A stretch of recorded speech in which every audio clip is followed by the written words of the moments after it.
the housing crisis in Canada never ends. Like there doesn't seem to be any viable solutions at all. Nothing's really changed. It maybe just gets worse.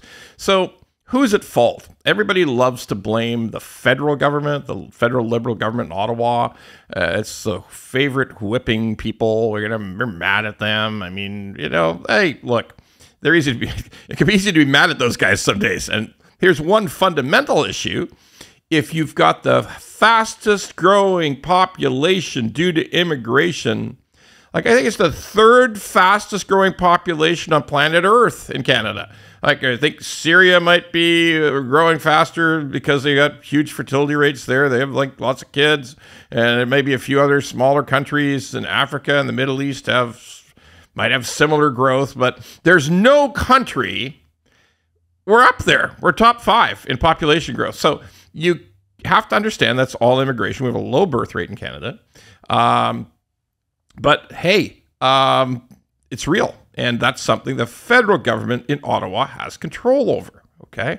If there was less folks coming, there'd be less pressure on demand for housing. I mean, it just makes sense. So that's an issue we can get mad at them at. But let's face it, it's easy to be mad at the federal government. I mean, based on the polling, everybody's mad at those guys. Like, it's just, the polls are ridiculous about the level of anger and the depth of anger at some of the people in government there, with the prime minister, the finance minister, a whole bunch of other ministers. I'm not crazy about the personal attacks, but obviously everybody can point and say the policies are lousy. You attack the policies, leave the people alone, okay? But some lousy policies there, but really their key driver is immigration, and we could have a lot of potential change there that could maybe eventually help things out.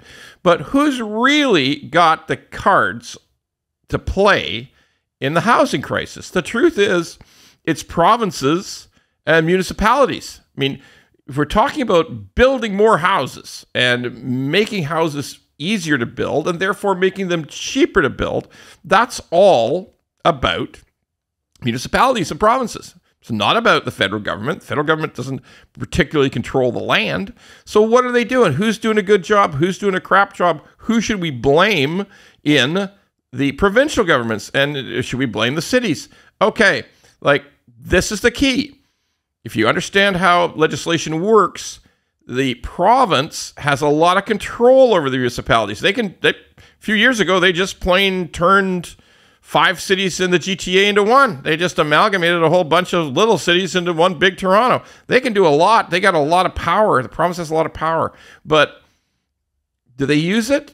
Do they work hard at it? Or do they do very little? In British Columbia, I can point to like 4 or 5 new programs that the British Columbia government has brought in the last 16 months. They're all meaningful. They blow out, just completely decimate short-term rental Airbnb, like completely just attack foreign buyer, attack house flippers. They just did that last week. They just attacked house flippers last week. Extra tax. You sell any house within 2 years of buying it, you better have one hell of a reason. Somebody better have died, or you're going to pay an extra 20% tax.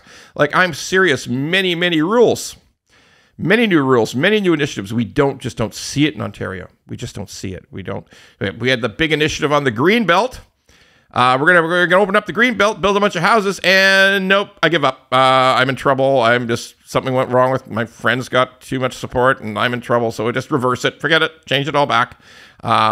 We don't see those impressive new policies coming out in Ontario. We just don't see it. So what should be done? Something should be done about the incredibly high fees that municipalities are charging, that cities are charging, development fees. Just make an act across the province. If you're going to charge people to build homes, you have to prove to us that it can only, the development fees you charge can only go to the building of the homes. It's only for the roads, the sewers, the streets, the sidewalks, whatever's needed, the lamp posts, just that. That's the only thing you can charge. You can't just put the money into general revenue. You can't charge $130,000 on a $500,000 condo, and that's all $130,000 is going to the government. Can't do it. Can't do it. We got to reduce the taxes, and then we got to address the land costs. But we can't do it if the taxes are through the roof. That's the thing that needs to change. That provincial governments can change the acts. They can go right in and say, we're not going to do it anymore. We're not going to accept the idea that you're funding general revenue, you're funding general government municipal payroll, general city payroll, general city services on the backs of new homes. It doesn't make sense. We never had in the 70s, it was like 4% of the cost of a new home went to the government. Today, it's 26, 28, 30% of the cost of a new home goes to government. That keeps prices high.